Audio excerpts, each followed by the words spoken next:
Caleb, do you remember the first song you ever wrote? I do. I remember it verbatim. It was a song called "Football in the Air," Okay. and it was. I wrote it probably in kindergarten or first grade. Uh, and the lyrics were, "I went outside the other day. Me and my brother wanted to play. The sun was shining up in the sky, so I grabbed a football and threw it high." Chorus: "Football in the air, football in the air, football in the air, football in the air. When's it gonna come down into my hands?" And that's a metaphor, Yeah. just waiting Something. waiting to catch a break, I guess. I don't know. Well, one, the fact uh, that you remember that is incredible, verbatim. oh yeah, yeah. Secondly, I'm just throwing this maybe like a hidden track on the next Colony House record. That's all I'm saying. That idea is free. That's a free idea. Oh yeah. So It's been floating out there. We might resurrect it at some point. We'll I'm see. here for it. I'm here for it. I'm here.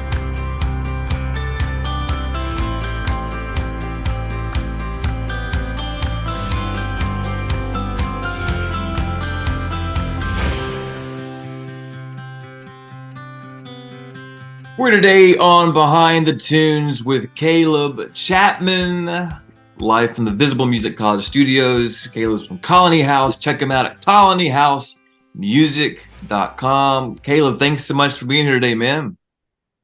Thanks for having me. You Appreciate got it. it. You got it. You got it. Now listen, you're a Franklin, Tennessee boy. Is that right? That's right. Born and raised, baby. Born and raised. Well, I've been doing a little reading up on Franklin. Let's see if you know these things about your born and raised hometown. Somewhere along the way, it was the main street there in Franklin was named the most romantic main street. Did you know this? No, but continue. It was named it just in general, the most romantic Main Street. The most romantic. I Holy don't. smoke. So I'll I tell don't you know. what, I believe it, man. I when I was 16 years old, I took my girlfriend to Main Street for the Bluegrass Festival. Yeah. And in May, I'll celebrate my 15 wedding year anniversary with that girl. So it's true. It sealed the deal for me. So So I believe it. It's pretty romantic down there. all right. So we're endorsing this. So look, if you're listening to this, you're dating somebody. Get to the main street in Franklin real fast. Real fast. That's what's Right. going to seal the deal for you. And I'll send that Caleb. I'll send that clip to maybe the Chamber of Commerce. We'll get them as a sponsor there of you guys for Colony House. Please. We'll make that happen. Thank you. And so I was reading another thing about the Lots House. Have you heard about the Lots House there in Franklin? The Lots house. Lots, Lotz, Lots House. All right, continue. I don't think All I right. have. So the Lots House apparently was a hospital during the Civil War there in Franklin, and the Travel Channel named it one of the most terrifying places in America.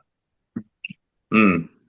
Now, okay, I don't know about the Lots house specifically, but Franklin itself is the Battle of Franklin in the Civil War was one of the bloodiest battles Yeah, in the Civil War, which is, a little juxtaposed to Main Street being the most romantic street but that's in the world or whatever. But in middle school, we did a ton of when we were starting to learn about the Civil War. We did a ton of field trips in Franklin, and I do remember there's a Carter House, which is a big Civil War attraction, and they took us to a house that was the hospital for the Civil War. So I wonder if that well, that is if it. that is the Lost House on that kind of land. In the daytime with a bunch of middle schoolers running around, it's not too terrifying. Not too But I terrifying. imagine at night, maybe by yourself with you know, if you believe in ghosts or not, it doesn't really matter. I bet that gets spooky up there. Well, as I read it, I thought, listen, Travel Channel, I live in Memphis. All right. So the most terrifying place Yeah, in yeah, America. I don't know if you're going to get me on that one. yeah, And so I think for sure. Well, the swing was funny, and you hit on it, to go from the most romantic spot in America to the most terrifying spot in America. So I think what we're able to offer here is, if you're in a relationship and you're looking for a way out, I think you take him to the Lot's house late at night, and I That's think right. you're I That's think you're right. set free. So you were this, That's this right. is this is relationship central. Everybody's welcome. And Yeah, then yeah, yeah. one more thing I thought was fascinating about Franklin is, one, I had no idea about this. It was originally in North Carolina. Did you know that Tennessee was originally in North Carolina? I had no idea. I'm learning so much. Wait, Yeah, Tennessee was part of North Carolina. yes, I had no idea about this, and so Franklin was almost called Marthasville. The guy that bought Franklin, his wife was named Martha, and he was like, Okay. As my show of love for you, I want to name this place Marthasville." And she was like, "No, I'm good." Doesn't have a good ring to it. Doesn't roll off the Yeah. tongue. Well, I just thought this lady may be real high maintenance, because I take you Yeah. naming anything for me. If you want to name your cat after me, I think I'd be like, well, that's an Yeah. honor. I hate cats, but that's an honor, you But know. I'll take the namesake for sure. So anyways, Wow. so yeah. So look, everybody listening, this has been fun and educational already. A lot of relationship For me, advice, and somebody's going to win $20 on trivia at some point on that for North Carolina thing. So they're welcome. You guys are welcome real fast, real fast. Well, we're not here to talk about your hometown. We're here to talk about you guys in Colony House. Caleb Chapman here from Colony House, colonyhousemusic.com. Caleb, what got you into music to begin with? well, I'd say it's my father. Have to be following in the footsteps of Papa C, as we refer to him. Yeah, so my dad, uh, since I was, but since before I was born, has been making music, and he continues to make music to this day. A lot of people know him as SCC, or Stephen Curtis Chapman. And he, yeah, from since I can remember, I mean, I recently had my mom pull a lot of old pictures up. I needed some pictures of me as a kid growing up in Tennessee, and every picture, me and my brother, who's in the band with me, uh, every picture of us, we got guitars or drumsticks in our hands. So I don't really remember a life where that wasn't on the table. Yeah, it's just like we wanted to do what Dad did. And then you go as you grow up, you fall in love with bands. And then I remember meeting the Switchfoot guys. You mentioned them earlier before we started recording. Um, uh, and the like we met my dad was like, these guys are brothers in a band. How cool is that? And then we met them at a mall in Nashville, and it was like, oh my gosh, we could be brothers in a band. And so they quickly became our favorite band. And then into middle school, we started getting into the skate scene. And so like got into more of the hardcore, like, yeah, not as much punk, but like more the like hardcore scene, because it was just part of the skate culture. And then kind of that into early high school. And then after that, it was just like throwing it all in a blender and figuring out what we wanted to do. So yeah, it's kind of just always been there. So yeah, so you're growing up, Dad's, he's doing things. You're getting to watch him do it, and I'd never thought about the parallel between the Switchfoot having the brothers in it, and you guys having the brothers in it. That is funny too and interesting. So was there, so you're just, obviously music's there. You're just always around it. You're always playing it, learning it, all these different types of things, and even talking about throwing it in the blender after as you're kind of growing there. So was there a point where was it ever intimidating for you guys to be like, all right, Dad has been this guy's been doing this thing forever.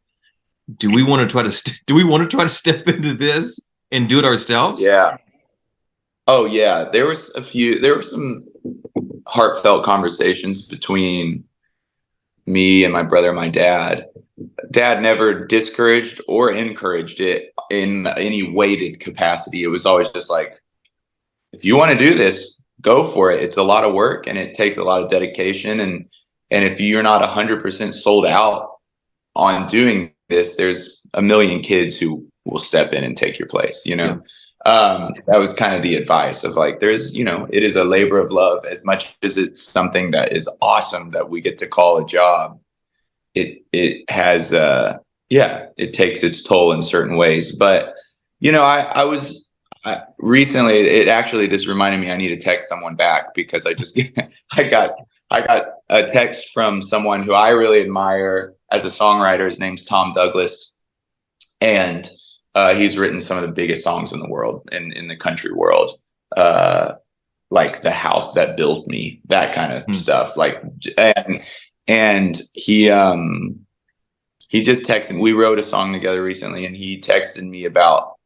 He has a son a little younger than I am, but was like, "Hey, my boy's starting to get into writing, and you know, he's asking all the questions I'm sure you've asked, like, you know, doing this thing, making it his own, getting out of his father's shadow, that whole thing." And when he said it, it struck me because obviously I'm in a similar boat as this young lad, or have been. And I told Tom, I texted him back, I was like, you know, I'd be happy to talk to your boy and give him whatever advice I got. I spent a lot of time trying to escape the shadow to only learn that it's really nice to have the shade, you know? And I think that's it, man. Like when you've got someone like my dad, who I really look up to and admire how he's operated in both his home life and his professional life, you know, the shadow is there, and yes, you want to carve out your own path, but the favor that life that, you know, was led in intentionality and integrity has only benefited me, you know. And if I'm blind to that, then that's just prideful and I don't know, arrogant a little bit, or ignorant maybe. Man, I think that's really good advice and really great perspective. And one of the cool things, you know, that I've noticed just from afar is, even I'll see maybe a picture come through on social media somewhere of your dad, and he's got a Colony House T-shirt on and things like that. Where it should, in this dynamic, it should be this thing where he's your greatest fan, and it appears that he and your mom are probably, you guys, they're no bigger Colony House fans than them. And then you find, you know, great rest and comfort in that shade, and the wisdom and the encouragement that can come from that. So it sounds like if you guys are listening, you're trying to do the same thing. You can learn a lot here from this family. Again, we're here with Caleb Chapman of Colony House from the Visible Music College Studios on Behind the Tunes. Check them out at colonyhousemusic.com. Caleb, shifting gears just a little bit here. Do you remember the first record you bought with your own money? Ooh, with my own money. I do remember the first CD that I got for my birthday, for a birthday that was like my CD, my own. My sister got it for me, and it was Underdog by Audio Adrenaline. That one was just massive for me, because I was like, that's my own CD. That's my own CD. I'm trying to remember the first CD that I bought with my own money. Would have probably been, I remember going into stores and, you know, flipping through some of the, especially like I mentioned in the skate days, I was flipping through all those CDs, and you know, half of them had the parental advisory sticker on it, which was a no-go in my household at that point. And so I do remember those moments of like, whatever, man, what was the big CD store in the malls called? Do you remember? There was that Tower Records? Tower, Sam Goody, Tower Records. I think Sam Goody's was what we had. But dude, I can't really remember the first one.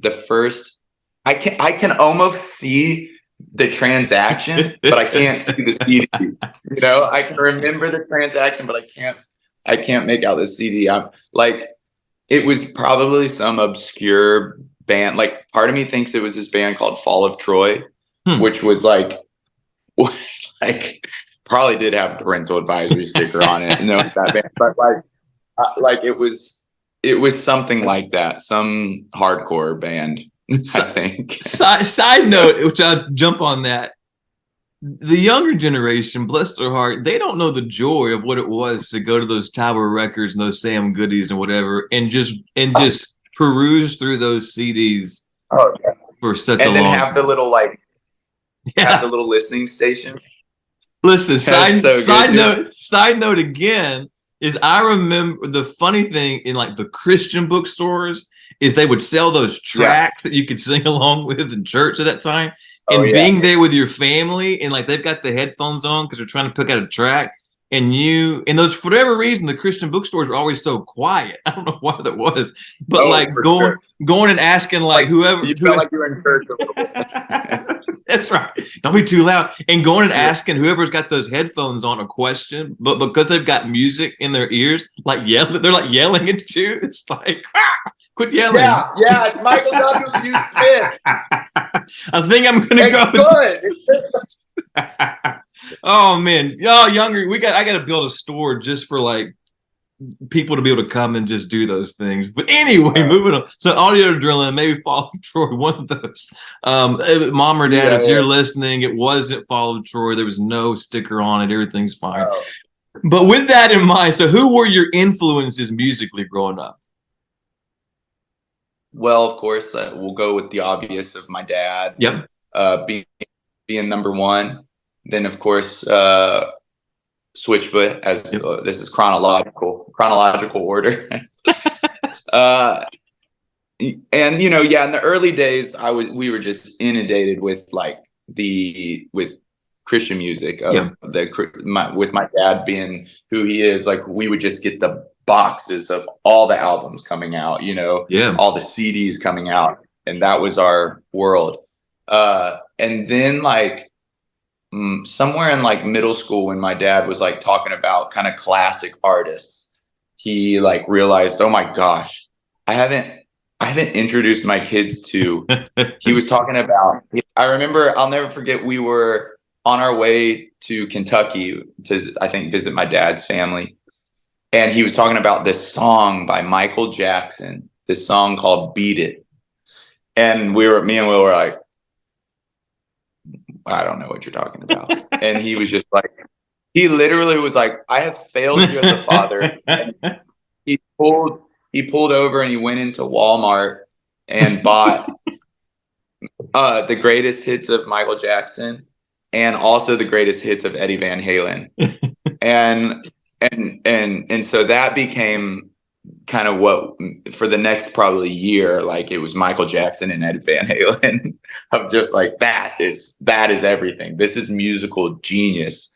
And then, like I said, we got into more of the our emo days. I probably started more in the there was a band called Copeland that was a huge influence on me. Yeah. And then we were huge Under Oath fans. Yeah.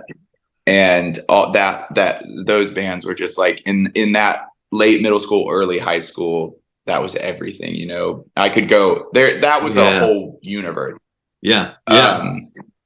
And so that was big influence. And then as we got later in high school, we got super into kind of the British rock scene. There was a band called Athlete that was really a big influence on the early Colony House stuff. A band called the Boxer Rebellion. A band called the Vaccines. And these were all bands that helped shape our sound. And then a local Nashville band called Leagues, who doesn't exist anymore. They put out a couple albums, but they were this power. Actually, speaking of Audio Adrenaline, the guitar player for Audio Adrenaline, Tyler Burkham, started this band Leagues with a guy that's produced some of our music called Jeremy Latito, and Thad Cockrell sang for Leagues. So it was this Nashville powerhouse band. Yeah. And we just, I think without without leagues, the first Colony House show we ever played as Colony House was opening for this band. And they really were like, I remember listening to their music and being like, this is what I want to do. This feels classic, but progressive, and like it's pushing the creative ball forward. But it feels familiar and epic, and I don't know. It just had it for me. So I could go on and on about influences, but some that helped really. That's kind of how the band was. I don't know, shaped its sound a little bit, at least at the beginning. All right. So with all that in mind, if you could open up for anybody, dead or alive, who would it be? We always say U2 because it feels like if you open for U2, that's just a sign that you're on your way. Like every U2 support has been like from Kanye to Kings of Leon, to who I'm trying to think. We saw Lumineers open for U2, Muse. Anyways, that would be a good, good company to keep. But yeah, I mean, I think like there, the southern alt bands that have broke the mold of being Southeast, rock and roll, bands like Kings of Leon and Cage the Elephant have been huge influences for us, and that'd be crazy to be able to open for those guys. We'll fire some emails. I'll get Bono on the line. We'll see what we can do. Yeah. We're with Caleb Chapman of Colony House here on Behind the Tunes from the Visible Music College studios. Check them out at colonyhousemusic.com. Caleb, do you remember the first song you ever wrote? I do. I remember it verbatim. It was a song called Football in the Air. Okay. And I wrote it probably in kindergarten or first grade. And the lyrics were, I went outside the other day. Me and my brother wanted to play. The sun was shining up in the sky, so I grabbed a football and threw it high. Chorus, football in the air, football in the air, football in the air, football in the air. When's it gonna come down into my hands? And that's a metaphor, Yeah. Just waiting to catch a break, I guess. I don't know. Well, the fact that you remember that is incredible, verbatim. Oh yeah. Secondly, I'm just throwing this, maybe like a hidden track on the next Colony House record. That's all I'm saying. That idea is free. That's a free idea. Oh yeah. It's been floating out there. We might resurrect it at some point. I'm here for it. I'm here for it. Well, I figure your songwriting process has adjusted since that day. What's your songwriting process like today? Well, honestly, it maybe hasn't. Maybe it's just like it's a lot more like that than I've ever really thought about, because most of my songwriting process is just looking around at what's happening in my life and what's important in my life. At that point, it was going outside and playing football with my brother. So that's what I was writing about.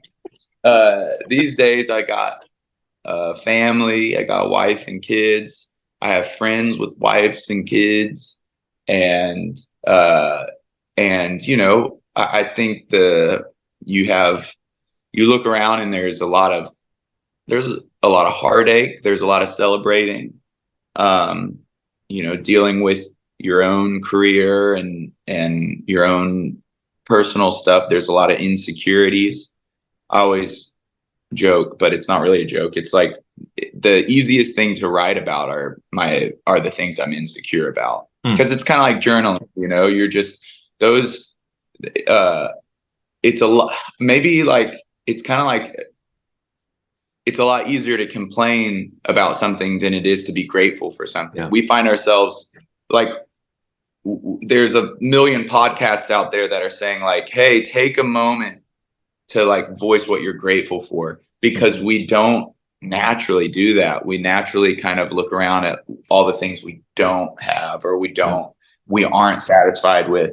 And so, though it's important to dig into that stuff and uh, yeah, explore what the heaviness of your heart, those are the easier things to write Yeah. for me. The harder things are the happy stuff. Is the gratitude. Or at least it's difficult to write those without it being kind of cheesy or whatever, like Yeah. from a place of, depth. So I don't know. The thing I always say about writing is it's kind of like fishing. You just see what's biting that day. There's different ways to go Good. about it. Sometimes you go on a run. Mhm. Sometimes you pick up a guitar, or sometimes you mow the lawn. Yeah. Looks like I'm about to mow the lawn right now, Get it. but Get it. I'm not, dude. I hired someone because we're on tour, and I'm looking out there. I'm like, wow, they do so much better That's than I been a do. Maybe I job. should. Oh man, again, we're here with Caleb Chapman of Colony House. Check him out at colonyhousemusic.com. He's waiting on that football and he's retiring from cutting the grass right here with us live on the show. Caleb, there's few things like live music. Is one of the greatest gifts that we have in this life, I believe. So many great things happen, but there's goofy stuff that happens along the way. Do you have a most embarrassing on stage moment that sticks out to you? Ooh, I kind of like I find myself kind of in this perpetual embarrassing, awkward thing, and I've had to just get used to it. When I start running my mouth on stage, I don't know where I'm going with things, so I try to keep my talking limited, because that's usually when the Freudian slips happen. Um, so I'll spare your audience maybe some of the things I've said by just not thinking through it. Something that happened literally like 2 days ago that was less embarrassing, a little embarrassing, more just sad, is I've had this guitar that we recorded a lot of this most recent record with. And it's this old guitar, this old Silvertone guitar. It's weighs about 1 pound, super light.